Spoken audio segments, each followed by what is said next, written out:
మీ పేరు? ముందు మైక్ మూతి దగ్గర పెట్టు. మేక. మీ నాయని పేరు? మేకపోతు. అది కూడా కరెక్టే కదా. మీరేం చదువుకున్నారు? MA PhD ఇన్ ఆకులు మేసింగ్. నాకన్నా ఎక్కువ చదువున్నది రిజా. నువ్వు గొప్ప, మేము గొప్ప. నేనే గొప్ప. ఎందుకో? నేను మీలాగా ఖాళీగా ఉండను కాబట్టి. అతను ఏం చించేస్తున్నావు నువ్వు? పగలంతా అడవికి పోయి ఆకులు మేస్తా. ఇంటికి వచ్చి కాలు చప్పేసి పండుకుంటా. అడవిలో తినిందని మళ్ళీ నెమరాస్తా.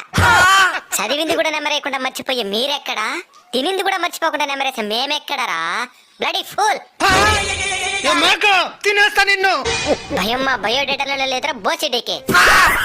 ఎప్పటికన్నా నేను తినేది మేమే కాబట్టి మేమే గొప్ప. దేనికి నవ్వుతున్నావా? ఆకులు తినే మేక నార్మల్ డెలివరీకి అంటా ఉంది. మేక తినే మీకు సిజేరియన్లు. మేక మహారాణి. ఇంక మీద మంచి లక్షణాలతో బతకండి. సన్నగా అడిగి ఏమైందే? నేను బయలుదేస్తా.